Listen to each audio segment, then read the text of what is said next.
अस्सलाम वालेकुम स्टूडेंट्स। तो इस वीडियो में हम बात करेंगे एमएचसी क्लास मॉलिक्यूल के बारे में। ठीक है, एमएचसी को जो है ना हम एचएलए मॉलिक्यूल भी कहते हैं। अच्छा, एमएचसी का फुल फॉर्म है आपके पास क्या? Major histocompatibility complex. Major histocompatibility complex. ठीक है, and what is the full form of HLA? HLA का मतलब होता है आपके पास क्या? Human leucocyte antigen. ल्यूकोसाइट यहाँ पर क्यों? बिकॉज फर्स्ट ऑफ ऑल इन्हें ना डिस्कवर किया था कहाँ, जो है ना ल्यूकोसाइट्स पर। तो इन्हें ना इस वजह से जो ना क्या कहते हैं, हम एचएलए भी कहते हैं। ठीक है। अच्छा, एमएचसी मॉलिक्यूल का जो बेसिक फंक्शन होता है वो क्या करता है? डिस्प्ले करता है कि आप कोई भी पेप्टाइड फ्रेगमेंट या फिर कोई भी पेप्टाइड एंटीजन होगी ना, वो प्रेजेंट करेगा to the specific T cell, not the every T cell. कोई भी स्पेसिफिक टी सेल होगा, लाइक आपके पास टी हेल्पर 1 है, टी हेल्पर 2 है, टी साइटोटॉक्सिक सेल है, तो उनमें से जो ना वो हम देखेंगे कि जो है ना कौन सा मॉलिक्यूल किसको प्रेजेंट कर रहा है। ठीक है। अच्छा, तो अभी आते हैं हम किस पर? एमएचसी मॉलिक्यूल के जो ना दो सब टाइप्स होते हैं। एक होता है आपके पास क्या? MHC class 1 and other is the MHC class 2 molecule. MHC class 1 का जो है ना क्या करता है? सेल्फ रिकग्नाइजेशन करता है। क्या? Self recognisation. ठीक है, ये जो है ना अपने ही मॉलिक्यूल को क्या करता है? रिकग्नाइज करता है। ठीक है। रिपोर्टिंग ऑफ एंडोजिनस प्रोटीन, ये क्या करता है? कोई भी जो एंडोजिनस प्रोटीन हो, लाइक आपके पास जो चीज़ एंडोजिनस हो, सेल में अंदर हो, क्या सेल में अंदर हो, लाइक आपके पास कोई भी साइटोसोलिक प्रोटीन हो गया, साइटोसोलिक प्रोटीन। उसके अलावा वायरस आपके पास क्या होते हैं? एंडोजिनस होते हैं। ठीक है, मतलब क्या वो सेल के अंदर ही रहते हैं वायरस, तो उनको भी जो ना ये डिटेक्ट मतलब क्या उनको एज ए एंटीजन प्रेजेंट करता है MHC1। एंड दूसरा आता है आपके पास क्या? ट्यूमर्स। ट्यूमर्स को भी ये जो है ना आपके पास एंडोजिनस जो है ना जो ट्यूमर होंगे उनको प्रेजेंट करेगा। एंड जो है ना ट्रांसप्लांट में भी जो भी आगे आपके पास हो गया ना ऑर्गन ट्रांसप्लांट, उसमें भी ना इसका बहुत बड़ा रोल होता है। ठीक है। क्या? रिपोर्टिंग ऑफ एंडोजिनस जो है ना protein to the extracellular T cytotoxic cell. ठीक है, ये साइटोटॉक्सिक टी सेल को जो ना प्रेजेंट करता है, न the T helper cell. T helper cell को नहीं करता। ठीक है। उसके बाद आपके पास क्या है? MHC2 क्या करता है? Present the antigen to the antigen presenting present in antigen presenting cell. ठीक, sorry, present in antigen presenting cell. ये आपके पास एंटीजन प्रेजेंटिंग सेल पर प्रेजेंट होगा। और ये एंटीजन प्रेजेंटिंग सेल पर तो प्रेजेंट होगा, लेकिन ये किस चीज़ को वो एंटीजन प्रेजेंट करेगा? आपके पास ना टी हेल्पर सेल को ये प्रेजेंट करेगा। टी हेल्पर सेल को यहाँ पर मैंने लिखा नहीं है। बाइंड एक्सोजिनस एंटीजन, वो मैं आपको दिखाता हूँ बाद में कि ना ये कैसे उसके साथ बाइंड करता है। ठीक है, ये दोनों इसमें ना इन दोनों में बेसिक डिफरेंस है। अच्छा, ये भी हो गया। एमएचसी मॉलिक्यूल को जो है ना हम क्या करते हैं? ये determine the tissue compatibility between the grafted and the recipient tissue. जब हम टिश्यू जो है ना आपके पास क्या कर रहे होते हैं? ट्रांसप्लांट कर रहे होते हैं, तो हमें ना ये कंपेटेबिलिटी बताते हैं कि ट्रांसप्लांट करना चाहिए कि नहीं करना चाहिए। कुछ बंदों में ना रिजेक्शन बहुत ज़्यादा होती है, जिसमें अगर हमने ऑर्गन कोई भी ट्रांसप्लांट करना हो तो उसमें क्या करते हैं हम ना इन एमएचसी मॉलिक्यूल को क्या करते हैं? सप्रेस करके रखते हैं। मतलब कि हम इम्यून सिस्टम के रेस्पॉन्स को क्या करते हैं? सप्रेस करते हैं। तो वो ना आपके पास थोड़ा सा होता है, मतलब क्या डिजीज़ आपको हो सकती हैं, बिकॉज अगर ये आपके पास सप्रेस हो गया तो आपके पास जो है ना कोई भी इन्फेक्शन वगैरह हो सकता है, बहुत जल्दी हो सकता है। ठीक है, तो जो है ना जिनमें रिजेक्शन बहुत ज़्यादा होती है तो हम उनमें ना ये इन्फेक्शन बहुत ज़्यादा हो सकते हैं। ठीक है। अच्छा, अभी आते हैं हम किस पर? एमएचसी क्लास 1 पर और एमएचसी क्लास 2 पर। बेसिकली आपके पास ना एमएचसी क्लास 1 के जो है ना दिस इज द जो है ना उसकी जो फॉर्मेशन होती है, उसके बेसिकली 3 जीन्स होते हैं। क्या? 3 जीन्स होते हैं। जो है ना एक क्रोमोसोम पर, सिर्फ एक क्रोमोसोम पर 3 जीन होते हैं। इनके जो है ना हंड्रेड्स ऑफ जो है ना वो होते हैं अलील्स होते हैं, मल्टीपल अलील होते हैं इनके। ठीक है, तो फर्स्ट जीन का नाम क्या है? ACE। इनकी सीक्वेंस ACB है, नॉट E। ठीक है, ACB नॉट ABC नहीं कहना, ACB। ठीक है। अब ये क्या? मैंने सिर्फ एक क्रोमोसोम बनाया है, let's suppose this is the maternal chromosome, and यहाँ पर आपके पास पैटर्नल भी आएगा। ठीक है, उस पर भी ACB, बट यहाँ पर ना इनमें वेरिएशन होती है। Like let's suppose this is the maternal chromosome, maternal chromosome है, तो A let's suppose this is the A13 and this is the C is 22 and B is 14। यहाँ पर जो पैटर्नल क्रोमोसोम आएगा तो उस पर A का अलग नंबर होगा, C पर अलग होगा, B पर अलग होगा। This A form the MHC class molecule. Let's suppose this is the MHC class molecule from the A, and let's suppose this is the MHC class molecule from the B, and let's suppose this is the MHC class molecule from the ये MHC class molecule है C से, ये B से है, ठीक है। अब देख रहे हैं यहाँ पर इनमें वेरिएशन क्यों आई, बिकॉज एक MHC मॉलिक्यूल सिर्फ एक ही स्पेसिफिक एंटीजन से बाइंड कर सकता है, ठीक है। तो हर एक जीन जो है ना अलग अलग MHC मॉलिक्यूल जो है ना सीक्रेट करेगा। लेट सपोज ये इस एंटीजन से बाइंड कर रहा है तो ये इस एंटीजन से बाइंड करेगा, तो ये इस एंटीजन से बाइंड करेगा, ठीक है। तो इसी वजह से ना इनमें वेरिएशन होती है, ठीक है। ये तीनों जीन्स आपके पास क्या करेंगे, MHC क्लास जो है ना आपके पास क्या प्रोड्यूस करेंगे, ये आपके पास MHC क्लास 1 मॉलिक्यूल प्रोड्यूस करेंगे, ठीक है। और इन जीन्स को ना हम HLA जीन कहते हैं, क्या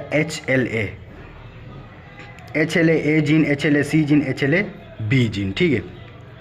अच्छा, जब ये MHC क्लास मॉलिक्यूल जो है ना सीक्रेट करेंगे तो MHC क्लास 1 मॉलिक्यूल में ना ये MHC टिपिकल स्ट्रक्चर है किसका, MHC क्लास 1 मॉलिक्यूल का। जब MHC क्लास 1 आपके पास सीक्रेट होगा तो ये स्ट्रक्चर का आपने ना याद करना है। ये कि बिल्कुल सिंपल है, ये कि अल्फ़ा 1 है, ये जो है ना इसमें चेन्स होती हैं, अल्फ़ा 1 चेन है, अल्फ़ा 2 चेन है, ये क्या आपके पास अल्फ़ा 3 चेन है। इन तीनों को मिलाकर ना हम कहते हैं क्या, हेवी चेन। ये क्या आपके पास हेवी चेन है। और एक इसमें क्या होती है, लाइट चेन होती है, क्या है, लाइट चेन। इसको सिंपल ना इसका स्ट्रक्चर हम ऐसे भी बनाते हैं, क्या, ये एंटीबॉडी हो गई, सॉरी, हेवी चेन ये एंटीबॉडीज़ में होती है, हेवी चेन और लाइट चेन उसमें होती है, ठीक है। अच्छा, तो ये जो है आपके पास अल्फ़ा 1 है, अल्फ़ा 2 अल्फ़ा। अब देखिए जो अल्फ़ा 1 और अल्फ़ा 1 और अल्फ़ा 2 के बीच में ये जो स्लिट देख रहे हैं आप, इस स्लिट को हम कहते हैं क्या, एंटीजन बाइंडिंग साइट। ये क्या आपके पास एंटीजन बाइंडिंग साइट। अब देखिए यहाँ पर मैंने आपको क्या बताया, ये ना हर एक अलग अलग एंटीजन से बाइंड कर सकते हैं। तो दिस इज़ द वेरिएबल, ये हर एक MHC मॉलिक्यूल में ना अलग अलग वेरिएबल होगी। मतलब क्या, ये in this portion is differ from molecule two molecule. ये आपके पास ना हर एक मॉलिक्यूल का अलग अलग जो है ना बाइंडिंग साइट होगी हर एक मॉलिक्यूल में। लाइक MHC1 दिस MHC है, तो मैंने आपको let's suppose this the other MHC molecule, ठीक है। अच्छा, यहाँ पर मैंने एक इसका ये वाली साइट बता दी है, ठीक है। अल्फ़ा 1 और अल्फ़ा 2 के बीच में होता है, ये MCQ आता है, ठीक है। उसके बाद ना इसके पूरे स्ट्रक्चर को फिल करने के लिए ना एक और छोटा सा जो है ना मॉलिक्यूल आता है, जिसे हम कहते हैं क्या, beta microglobulin. This beta microglobulin आपके पास आता है कहाँ से, क्रोमोज़ोम नंबर 15 से। क्रोमोज़ोम नंबर 15 से आपके पास आता है बीटा माइक्रोग्लोबुलिन, ठीक है। होप कि आपको इतना क्लियर होगा MHC1 का। अब देखें ये तो हो गया हमारे पास ये, ठीक है। अच्छा, ये रिकॉग्नाइज किसको करता है, वायरसेस, प्रोटीन्स या फिर पेप्टाइड कहते हैं इसे, एंड ट्यूमर्स, ठीक है। अब देखिए करता कैसे वो मैं आपको बताता हूँ, और ये इसका फंक्शन क्या है वो भी आपको बताता हूँ अभी मैं। Let suppose this is the endogenous, कोई भी ये क्या आपके पास कोई भी एंजाइम है जिसे हम कहते हैं क्या, प्रोटियोजोम। क्या, प्रोटियोजोम। प्रोटियोजोम में होता क्या है बेसिकली, यहाँ पर जो एंडोजेनस प्रोटीन्स है, लाइक साइटोसोलिक प्रोटीन है, let's suppose this is a cytosolic protein, any cytosolic protein, इसकी क्या होगी, ये एंजाइम क्या करेगा, इसको डिग्रेड करेगा और जो है ना इसको एज एक पेप्टाइड में कन्वर्ट करेगा। किसमें, एक पेप्टाइड में कन्वर्ट करेगा। यहाँ पर ना ये ना आपके पास फिर कहाँ आ जाएगा, इस रफ एंडोप्लाज्मिक रेटिकुलम में आ जाएगा। किसमें, रफ एंडोप्लाज्मिक रेटिकुलम में। ये रफ एंडोप्लाज्मिक रेटिकुलम में एक पंप के थ्रू इसमें इन होता है, जिसे हम कहते हैं कि अमीनो एसिड पंप। ये क्या, अमीनो एसिड पंप जी, यहाँ से आया इस पंप के थ्रू, और फिर ये एंडोप्लाज्म रेटिकुलम में आया, यहाँ से आया। यहाँ से जो है ना न्यू MHC मॉलिक्यूल्स बन रहे होते हैं, ठीक है। ये क्या बिल्कुल न्यू MHC मॉलिक्यूल है। ये पेप्टाइड यहाँ आकर इसकी एंटीजन बाइंडिंग साइट पर बाइंड करेगा, जब ये इसके साथ बाइंड करेगा तो यहाँ पर ना एक बीटा ग्लोबुलिन आकर इसको क्या करेगा, जो है ना बिल्कुल स्टेबल मॉलिक्यूल बना देगा। मतलब क्या, ये आपके पास अब जो MHC मॉलिक्यूल ये बना है, अब आपके पास ये क्या MHC1 मॉलिक्यूल है, ये आपके पास क्या बिल्कुल स्टेबल है। तो ये जो स्टेबल मॉलिक्यूल बन गया तो ये क्या करेगा, ये ना इस एंटीजन को, लेट्स सपोज दिस एंटीजन कोई भी, यहाँ पर मैंने प्रोटीन लिया है, पेप्टाइड है मतलब ये प्रोटीन है, तो ये क्या करेगा, इसको प्रेजेंट करेगा, ये ना आपके पास यहाँ पर आ जाएगा सेल की प्लाज्मा मेम्ब्रेन पर आएगा। कहाँ पर? प्लाज्मा मेम्ब्रेन पर आएगा। जब इस सेल की प्लाज्मा मेम्ब्रेन पर आएगा तो ये जो है ना ये जो एंटीजन आई है, लेट्स सपोज ये यहाँ पर क्या है, एंटीजन हमने पेप्टाइड लिए, कोई भी पेप्टाइड है, तो ये इस पेप्टाइड को प्रेजेंट करेगा किसको, टी साइटोटॉक्सिक सेल को। किसको? टी साइटोटॉक्सिक सेल को। अब देखिए ये क्या आपके पास एंटीजन है, ये एंटीजन के लिए ना टी सेल पर रिसेप्टर होता है, ये जो पिंक वाला रिसेप्टर, इसे हम कहते हैं क्या, TCR, टी सेल रिसेप्टर। क्या? T cell receptor. ये क्या आपके पास अल्फ़ा 1 है, ये क्या अल्फ़ा 2 है, ये क्या अल्फ़ा 3 है, ये क्या बीटा ग्लोबुलिन है। अब बेसिकली ये क्या होगा, टी सेल ने तो टी सेल रिसेप्टर के थ्रू इसके साथ बाइंड कर दिया। अब उसके बाद ना ये टी साइटोटॉक्सिक सेल ना एक और मॉलिक्यूल भेजता है जिसे हम कहते हैं क्या, CD8 मॉलिक्यूल। क्या? CD8। अब this CD8 molecule binds with the जो है ना, ये यहाँ करना अल्फ़ा 3 के साथ बाइंड करेगा। This alpha 3 is the binding site for the CD8। जब ये CD8 इसके साथ बाइंड करेगा तो इसे हम कहेंगे क्या, जो है ना MHC1 क्लास रिस्ट्रिक्शन। क्या? MHC क्लास 1 रिस्ट्रिक्शन, कि ये जो टी सेल है this is restricted to the MHC class 1, this is not restricted to the MHC class 2 molecule, this is only restricted to the MHC class 1। ये होती है आपके पास क्या, MHC क्लास 1 रिस्ट्रिक्शन। ठीक है। And then T cytotoxic cell इसके साथ जब अगर बाइंड कर गया, लेट सपोज ये कि यहाँ पर कोई भी पेप्टाइड है, हार्मफुल पेप्टाइड है, पर्टिकुलरली हार्मफुल पेप्टाइड, तो ये क्या करेगा, इसमें परफोरिन वगैरह प्रोड्यूस करेगा और इसको मतलब क्या करेगा, ख़त्म कर देगा। ठीक है। दिस इज़ हाउ जो है ना MHC क्लास मॉलिक्यूल्स वर्क। ये क्या था आपके पास, MHC क्लास 1 का पूरा था। ठीक है। एंड देन अभी आ जाएँ MHC क्लास 2 पर। अब MHC क्लास 2 के ना जीन्स होते हैं। क्या होते हैं? जीन होते हैं। एक होता है आपके पास क्या, DR gene, DQ gene, DP gene. इसको ऐसे नहीं करना PQR नहीं, RQP करना है आपने। ठीक है। जो है ना उल्टी पढ़नी है आपने ABC। ठीक है। RQNP। अब RQ सेम ऐसे ही होगा, यहाँ पर भी ना R लेट सपोज मैं 4 लेता हूँ, ये Q अब मैं 20 लेता हूँ, ये आपके पास क्या लेता हूँ, 5 लेता हूँ। ठीक है। तो ये ना अलग अलग से MHC क्लास 2 मॉलिक्यूल प्रोड्यूस करेंगे। ये क्या करेंगे, अलग अलग जो है ना MHC क्लास 2 मॉलिक्यूल प्रेजेंट करेंगे, प्रोड्यूस करेंगे। और फिर जो है ना इसी वजह से क्या होती है आपके पास, इनमें अल्ट्रेशन वगैरह होती है, मतलब ये क्या होते हैं, चेंज होते हैं एक दूसरे से। ठीक है। अच्छा, उसके बाद ये जैसे ही ये प्रोड्यूस करेंगे तो ये क्या है, मैंने क्या बताया था, MHC2 आपके पास क्या है, present in APC antigen presenting sales. तो ये क्या करेंगे, बाइंड एक्सोजिनस एंटीजन। अब देखिए एक्सोजिनस एंटीजन क्या है, लेट सपोज ये क्या है, कोई भी मैक्रोफेज है। मैक्रोफेज आपके पास क्या होते हैं, एंटीजन प्रेजेंटिंग सेल्स होते हैं। ये क्या है, कोई भी एंटीजन है, कोई भी बैक्टीरिया आ गया, कोई भी बैक्टीरिया, ये ब्लू वाला, ये क्या करेंगे, इसको इंगल्फ करेंगे। इंगल्फ करने के बाद एक यहाँ पर क्या करेंगे, एक फेगोजोम बनाएंगे। क्या? ये क्या है, फेगोजोम। अब दिस इज़ दैट योर फेगोजोम।